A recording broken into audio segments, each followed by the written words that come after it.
지난주 메시지를 좀 정리해 보도록 하겠습니다. 사무엘이 사울에게 기름을 부었어요. 그리고 세 가지 예언을 말했어요. 그 예언이 성취되면 그것이 하나님이 너에게 네가 왕으로 세움 받았다는 그 증거다. 첫 번째 예언은 2절 말씀에 있는 라헬의 묘실 곁에서 두 사람 만나게 될 터인데 그 사람이 암나기를 찾았다. 당신들을 아버지가 걱정하고 있다. 그 2절 말씀이고, 또 3절 4절은 상수리 나무 근처에서 세 사람을 만날 터인데 그가 가지고 있는 재물 중에 떡 두 덩어리를 당신에게 줄 것이다.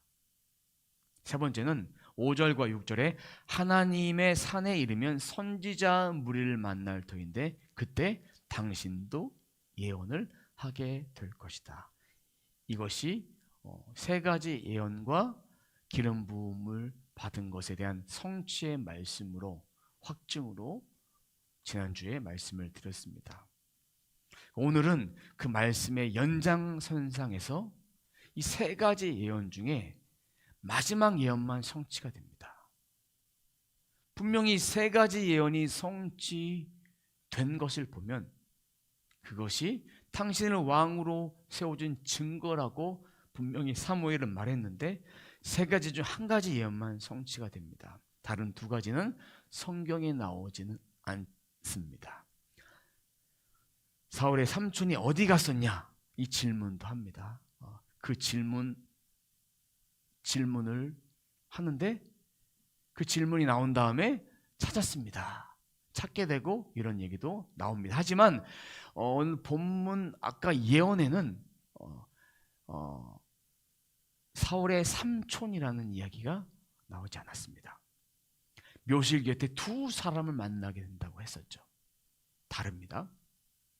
그 다음에 제비를 뽑아서 왕으로 선출을 하고 온 백성이 칭송하고 왕 만세 이렇게 칭송을 하는데 일부의 불량배들은, 반대 세력들은 거기에 대해서 사울이 어떻게, 베냐민 지파 이 기스의 아들이 어떻게 우리를 다스리냐, 부정적인 생각을 하게 됩니다. 오늘 본문으로 들어가 보도록 하겠습니다. 9절 하반절 말씀 보도록 하겠습니다. 그 모든 증거들이 그날로 다 나타났다.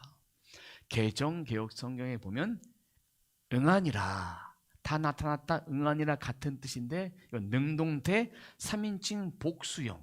그러니까 이 세 가지 예언이 모든 증거들이, 복수 썼죠. 증거들이 다 성취되었다. 성경은 일일이 다 기록하지 않았지만 자세하게 기록되어 있는 자서전도 아니고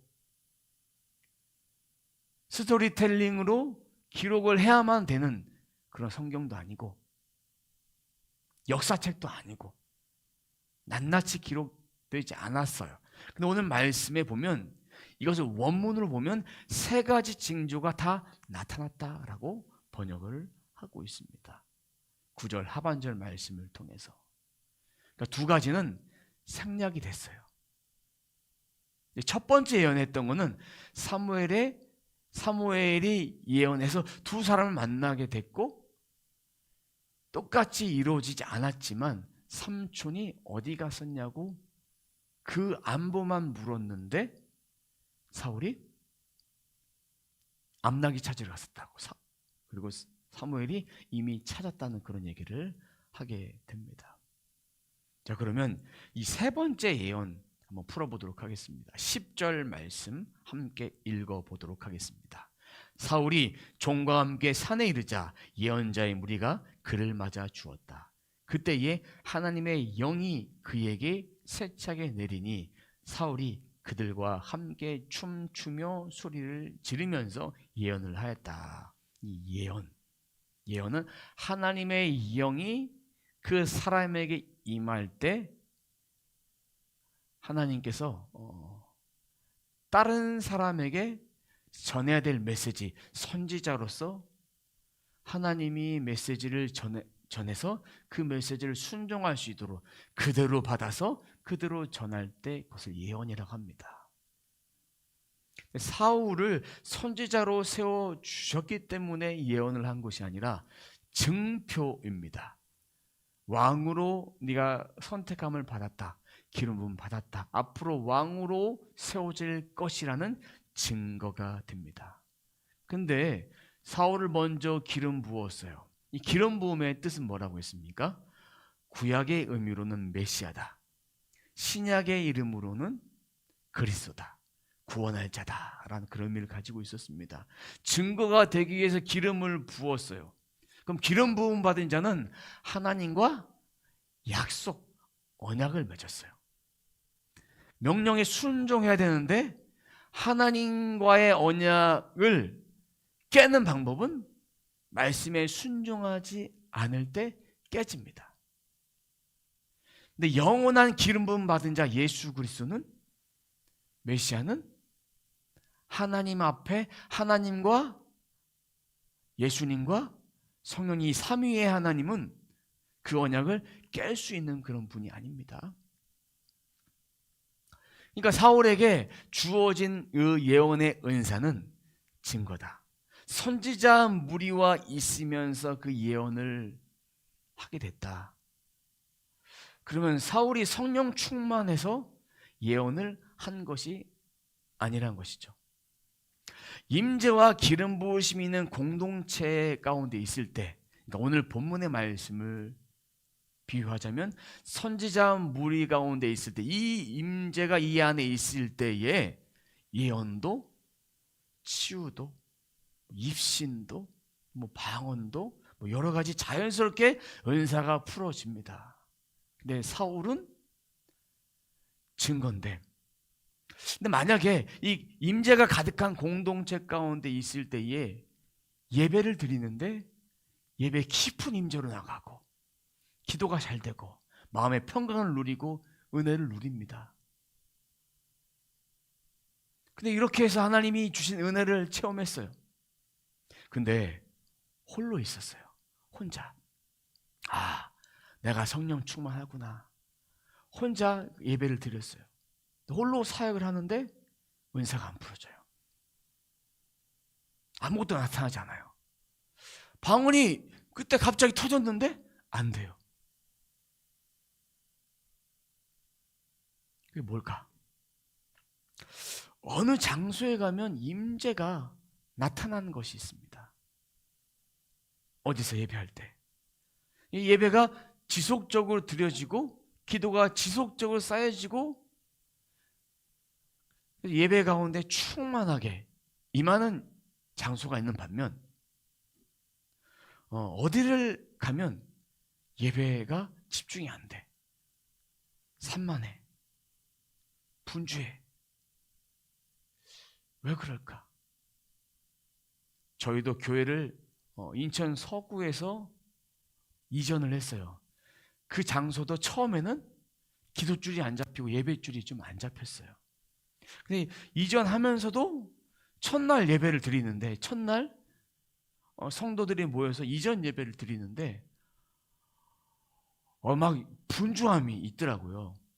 공사하고 바로 그 전날까지 공사하고 예배를 드렸어요. 그때 이 장소가 건설 시공사에 쓰다가 공실로 있었어요.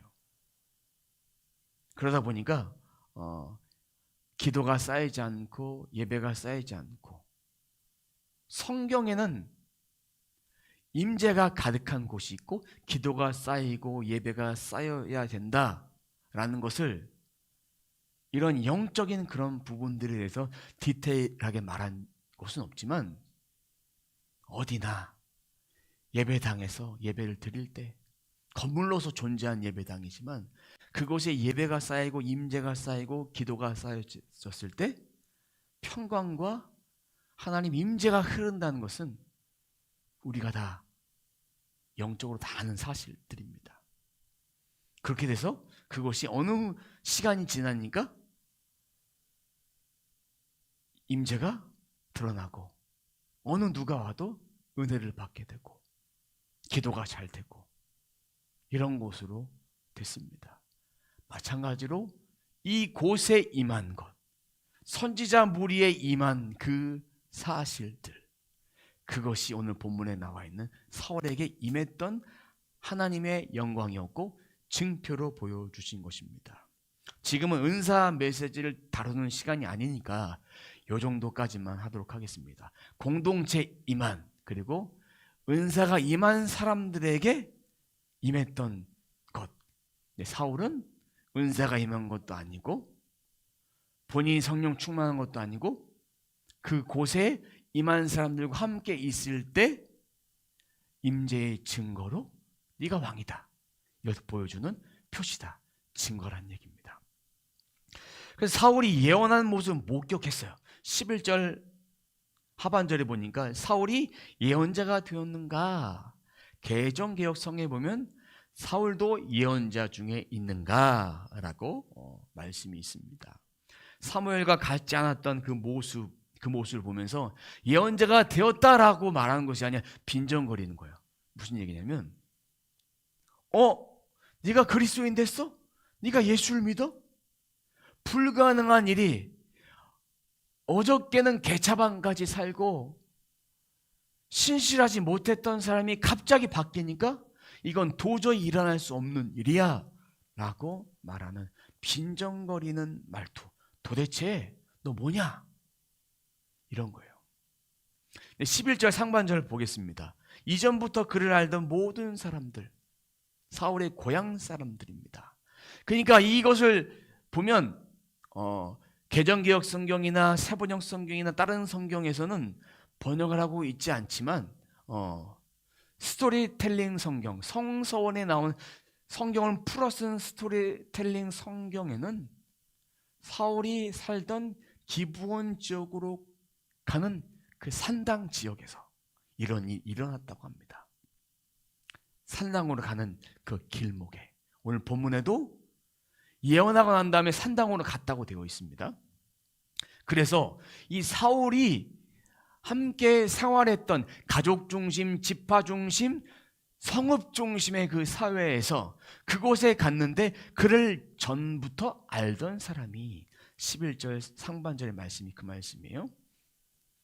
그의 아버지도 알고 그의 집안도 알고 그 집안에 숟가락에 몇 개고 젓가락에 몇 개고 그가 어디 갔고 왜 안 보이고 이런 것까지 다 아는 그런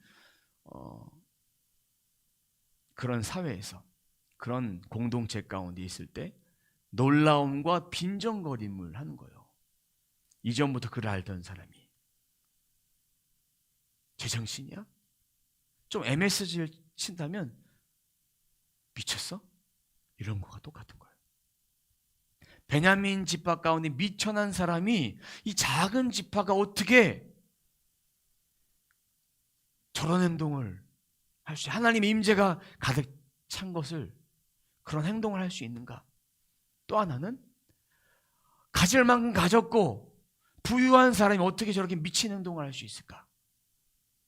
여러 가지들이 여기에 담겨져 있습니다. 예수님도 예수님의 고향에서 기적을 행하셨을 때 인정을 받지 못했어요. 내가 그의 아버지를 알고 그의 어머니를 알고 그의 동생을 아는데 이런 일이, 인간적인 끈을 가지고 있었습니다. 중요한 사실은 예수님의 기름 부으심과 사울의 기름 부으심은 다르고 예수님이 행하셨던 그 능력, 그 사역과 사울이 행했던 것은 다르지만 고향 사람들의 반응은 비슷하다는 거예요. 사울의 고향 사람들의 반응과 예수님의 고향 사람들의 반응은 같다는 것입니다. 그 무리들의 반응은 같다는 것입니다. 12절 말씀 보도록 하겠습니다. 거기에 사는 한 사람이 다른 예언자들은 어떻습니까? 그들의 아버지가 누구라고 생각하십니까? 하고 물었으므로 사울마저도 예언자가 되었는가 하는 속담이 생겼다. 이런 일을 통해서 이러한 속담이, 말도 안 되는 일이 이루어졌을 때 이런 속담이 흘러내려가고 있다. 근데 여기 말씀해 보면 다른 예언자들인가 사무엘의 선지학교에 공부했던 예언자들은 어떻게 생각하냐? 그의 아버지가 누구라고 생각하냐? 이건 육신의 아버지를 말하는 것이 아닙니다. 성경은 읽으면 읽을수록 어렵죠. 육신의 아버지가 아니라 그 당시에는 선지자로 교육받는 생도가 또 자신이 신뢰하고 자신의 영적인 지도를 받는 사람을 아버지라고 합니다. 영적 아버지가 누구냐? 영적으로 훈련받는 사람이 누구냐? 육신의 아버지가 아니라 영적인 관계로서의 그의 아버지가 누구였냐라고 물어보는 거예요. 선생님이 누구냐? 사울이 언제부터 우리와 함께 같은 선생님 앞에서 훈련을 받았냐? 나는 나는 사울을 본 적이 없다. 우리 선생님에게 언제부터 이 사람이 양육을 받았냐? 우리들이 양육받았을 때 이를 본 사람이 아무도 없다. 나도 본 적이 없다. 그래서 한 사람이 다른 예언자들은 어떻게 생각하느냐? 내가 본 적이 없는데. 사울의 모습이 이 예언한 모습이 이스라엘 사람들에게 쫙 퍼진 거예요. 도대체 사울이 왜 그렇게 됐나? 그 예언을 마치고 나서 이제 사울이 자기 고향 기브아 산당으로 갑니다. 산당으로 가서 예배합니다. 예배할 때 어떤 마음이었을까요? 내가 사무엘로부터 기름 부음을 받고 세 가지 예언이 성취가 되고 바로 직전에 예언을 하고 왔는데 도대체 무슨 일이야? 두려움도 있었고 내가 정말 왕인가? 왕이 될 것인가? 사무엘이 분명히 일주일 기다리면 번제와 화목제 드리고 내가 해야 될 일을 알려준다고 했는데 과연 이 일이 맞는가? 하나님께 감사기도도 하지만 반신반의하면서 이렇게 고민하고 있었던 그 시간이에요. 그렇게 산당에서 가서 예배를 드리고 나서 마음이 바뀌었던 거예요. 마음이 새 마음, 새 영으로 바뀌어져 가고 있었던 거예요.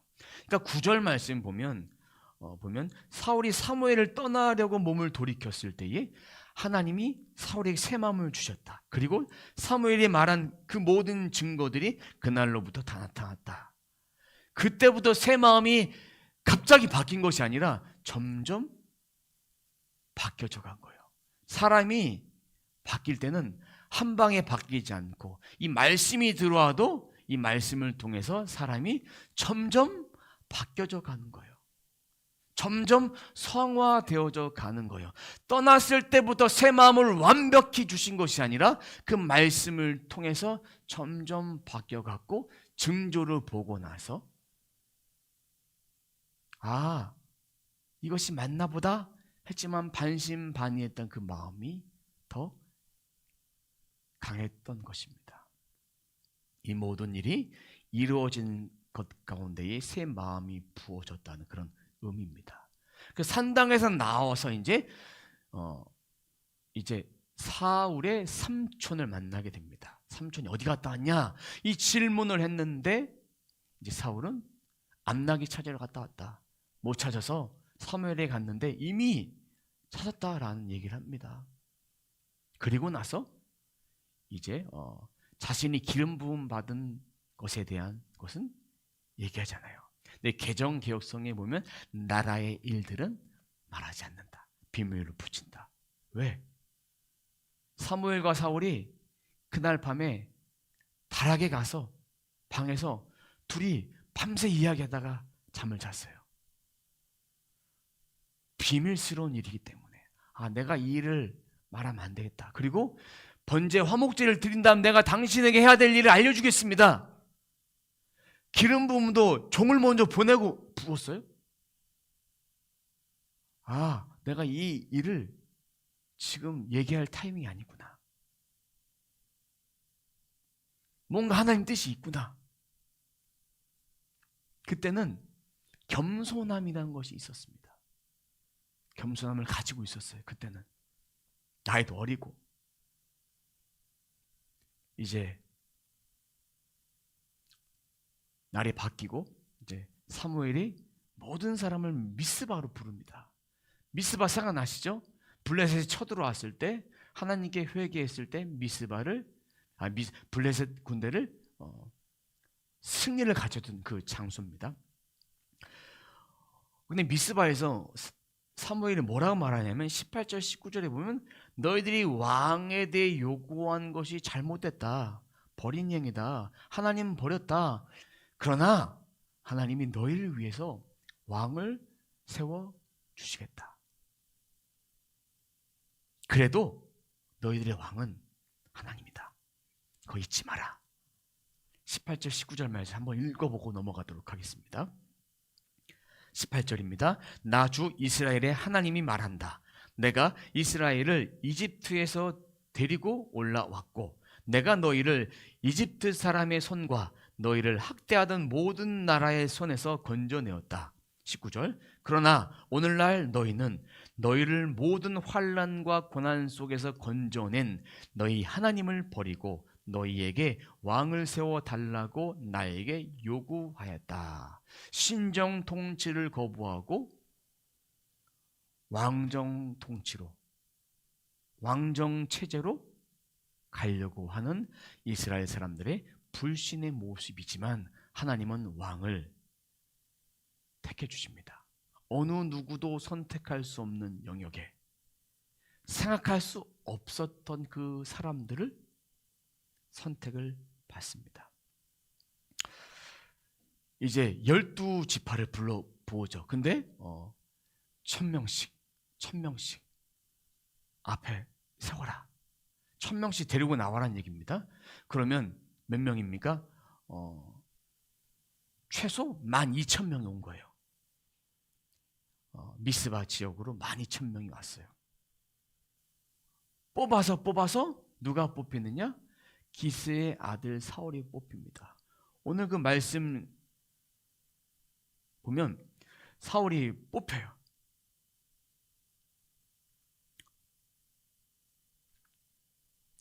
아무나 운으로 뽑은 것이 아닙니다.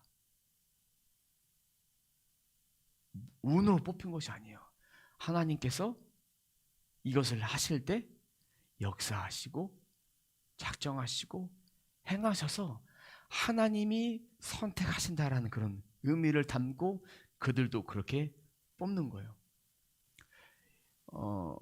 레위인과 제사장의 직무를 맡길 때도 제비를 뽑았어요. 성전 문지기를 세울 때도 제비를 뽑았어요. 찬양대를 세울 때도 제비를 뽑았어요. 또 어떨 때 뽑았습니까? 여호수아 전쟁에서 아간의 범죄자를 뽑을 때 그때도 제비를 뽑았어요. 요나가 니느웨로 가야 되는데 다시스로 갔어요. 그때도 배에서 폭풍우가 벌어집니다. 그때도 제비를 뽑았는데 요나가 뽑혔어요. 기스의 아들 사울이 뽑혔을 때도 그때도 보이지 않는 하나님의 역사가 그곳에 임했다. 보이지 않는 하나님의 역사가. 사울이 뽑힌 거예요. 사울이 없어. 사울이 없어요. 안 보여요. 22절 말씀 보겠습니다. 사람들이 주님께 여쭤봅니다. 22절. 그래서 사람들이 다시 주님께 여쭈어 보았습니다. 그 사람이 여기에 와 있습니까? 안 보이니까. 주님께서 말씀하셨습니다. 그는 짐짝 사이에 숨어 있다. 주님께 여쭈어봤다는 얘기는 사람들이 여쭈어봤다는 얘기가 아니에요. 사무엘이 하나님께 여쭤본 거예요. 있냐 없냐? 있다. 하나님의 음성을 듣고 전해주고 왕으로 기름 부음 받은 자. 근데 짐짝 사이에 있었어요. 그가. 이 짐짝은 뭡니까? 사람들이 원근각지에서 왔는데 미스바는 예루살렘 근처에 있어요. 부근에 있어요. 근데 거기에 예루살렘 부근의 해발 780m의 높이에 있어요. 언덕이에요. 예루살렘도 성경에서 표현할 때 예루살렘으로 올라간다라고 표현되어 있습니다. 다른 지역에서 올라간다. 가장 높은 곳에 하나님의 임재를 상징한 그 곳 예루살렘에서 그곳에 모였을 때 다들 와야 되니까 가방을 메고 오는 거예요. 배낭을 메고 오는 거예요. 그 짐짝들이 다 수북히 쌓여 있고 하나님께 다 모인 거예요. 그 짐짝이 최소 12,000개예요. 뭐 가족들 다 포함하면 얼마겠습니까? 부인과 자식 둘만 해도 갑자기 산수가 안 됩니다. 그 정도로 뭐 5만 명, 뭐 10만 명 될 수도 있어요. 그 짐꾸러미들 사이에 사울이 숨어져 있으니까 두려운 거예요. 내가 뽑혀버렸어요. 진짜네? 그때는 겸손함이 있었습니다. 새 마음이 있었어요. 그래서 이제 사울을 데리고 나왔는데 제 키는 아니지만 제 이만큼이 여기 높이 있는 거야. 보통 사람들보다 더 큰 거예요. 머리가 하나 더 있는 어깨부터 머리까지. 급족해 합니다, 사람들. 우리 왕 만세! 이러면서 높입니다. 그때 사무엘이 하나님 앞에 구별된 장소에서 왕으로서 왕의 통치가 시작되면 전에 이야기했던 여러 가지들, 너희들의 것을 빼앗게 되고 군대로 붙잡아 가게 되고 이런 사실들에 대한 그 항목도 제가 말씀드린 거 있죠? 그것을 다 적습니다. 왕의 종이 될 것이다. 이런 사실들을 적어서 하나님 앞에 두루마리에 적어서 따로 보관해 놓습니다. 보관해 놓고 이제 그때는 성전도 없고 사울이 산 거처도 없고, 그러니까 사울이 살던 고향으로 돌아가요. 그때 비로소 정치와 종교가 분리돼 버리는 거예요. 한 곳에 있어야 되는데 인간이 원해서 왕을 세워줬는데 신정 통치와 왕정 통치가 분리됐지만 하나님은 그곳에서 다스림을 시작할 것이고 그의 불완전함을 여기서 볼 수가 있습니다. 바로 시작한 것이 아니에요. 전쟁도 바로 시작한 것이 아니고 왕은 되었지만 찬성한 무리가 있고 반대한 무리가 있었습니다. 근데 반대한 무리는 이 불량배들은 이 사울 왕에게 예물도 드리지 않고 이가 어떻게 할 수 있겠느냐 하면서 이런 두 가지 세력들이 발생하게 됩니다. 정치에는, 권력에는 모든 사람이 이 왕을 다 찬성하지는 않는다. 하지만 사람에 맞춰서, 사람 비위에 맞춰서 내가 좋아하는 사람만 취할 것이 아니라 모든 사람들을 포용하고 함께 나아갈 수 있게 해야 된다. 그것이 지도자의 덕목인 것입니다. 사울은 끝까지 순종할 수 있었을까요? 순종했으면 인간이 왕을 달라고 하지 않았을 것이고 다윗을 죽이려고 하지 않았을 것이다. 하나님은 사울의 아들을 2대 왕으로 세우려고 하신 것이 아니라 다윗을, 내 마음에 합한 다윗을 왕으로 세우려고 이미 계획을 하셨다. 왜? 다윗의 자손 예수 그리스도가 오시기까지 그 약속을 지키기 위해서 준비하신 거예요. 사랑하는 성도 여러분, 오늘 말씀을 통해서 자신을 한번 돌아보았으면 좋겠습니다. 하나님 앞에 겸손된 자로 스스로 내가 하나님 앞에 겸손하고 있나? 교만하고 있나? 우리가 알 수 없는 영역이죠. 인간이 겸손한지 교만한지 어떻게 알겠습니까? 증거는 하나예요. 겸손한 사람은 하나님 말씀 듣는 거예요. 온유한 사람은 하나님 말씀 듣는 거예요. 순종하는 거예요. 내가 매일 성령 충만한지, 말씀을 통해서 내가 하나님 말씀을 따라 살아가고 있는지. 사울은 그 당시에만 겸손했어요. 진정한 겸손이 아니죠. 자기의 색깔이 드러났습니다. 내 색깔이 드러나면 안 돼요. 하나님 앞에 살아갈 때는. 그러면 여기서 성령 충만에 대해서 좀 짚고 넘어가 보도록 하겠습니다. 성령 충만한 사람은 기도를 많이 했다고 되어지는 것일까요? 말씀을 많이 본다고 되는 것일까? 말씀을 많이 읽고 기도를 많이 한다고 자동적으로 성령 충만 예다 이렇게 주시는 것이 아니에요.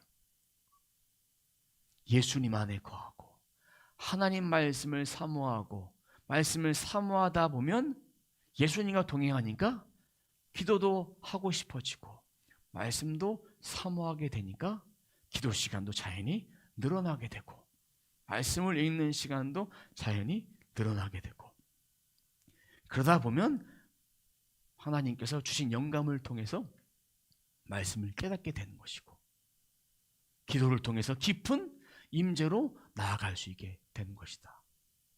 그러다 보면 내 말, 언행, 행동 이런 것들이 바뀌어지게 되는 것이다.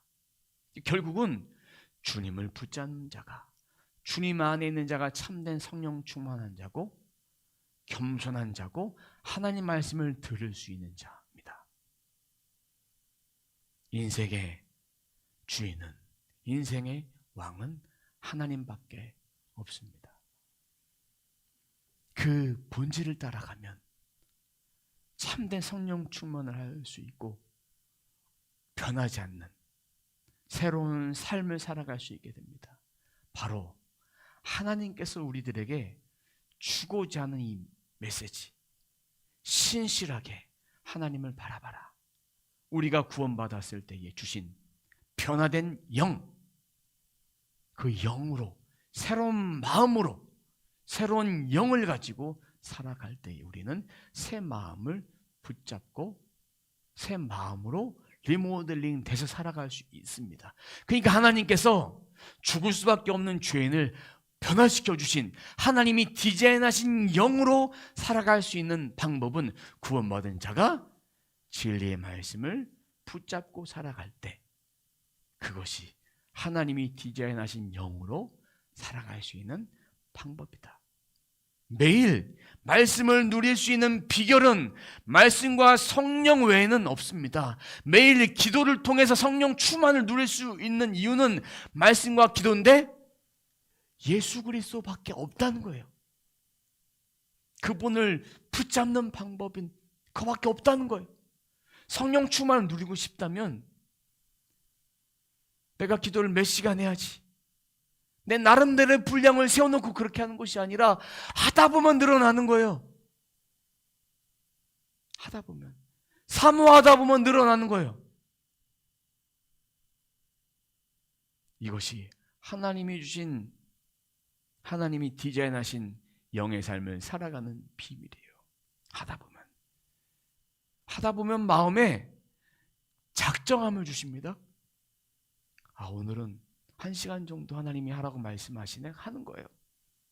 이것과 오늘 1시간 해야지. 그렇게 해보세요. 기도하다가 눈 떴는데 10분밖에 안 지났어. 기도하다가 눈 떴는데 5분밖에 안 지났어. 1시간 한 것 같은데 30분도 안 지났어. 그렇게 되는 거예요.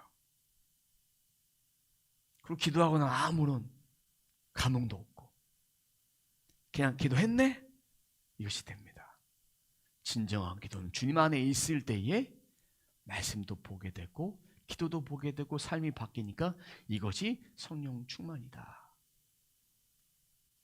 우리 모두가 하나님이 디자인하신 영의 삶 살기 위해서 주님의 인도함을 받고 주님이 주시는 풍성함의 은혜를 누릴 때, 주님을 더 사모하게 될 때 바뀌어지게 된다. 그냥 말씀을 받을 때만 바짝, 은혜를 받을 때만 바짝 하는 것은 돌밭에 뿌려지는 거예요. 열매를 맺지 못하는 거예요. 가시밭에 뿌려져서 가시가 열매가 자라지 못하도록 그냥 방해하는 거예요. 좋은 땅에 뿌려져야 됩니다. 주의 말씀에 씨앗이 좋은 땅에 뿌려졌을 때 그 땅의 열매가 30배, 60배, 100배 그 이상의 열매가 더 뿌려지고 자라게 됩니다. 하나의 씨만 뿌려져서 자라면 열매가 거둬들이는 거예요. 하나의 씨만. 그것이 참된 겸손이고 새 마음이고 새 영으로 변화된 사람의 진정한 모습이다. 추구해야 될 모습이다. 이 말씀을 기억하시면서 하나님, 저를 새 영으로 디자인해 주심을 감사합니다. 제가 이제부터는 하나님이 디자인하신 그 영을 따라서, 그 말씀을 따라서 살아가겠습니다. 제가 오직 주님만 바라보며 하나님이 저를 선택하셨다는 증표로 성령의 충만함을 통해서, 성령 세례를 통해서 제 안에 매일매일 성령 충만함을 유지할 수 있고, 성령 충만할 수 있고, 그런 삶을 살기로 다짐하겠습니다. 제 삶 가운데 주님만을 붙들겠습니다. 이 고백을 하는 저와 여러분의 삶이 되시길 주님의 이름으로 축원합니다.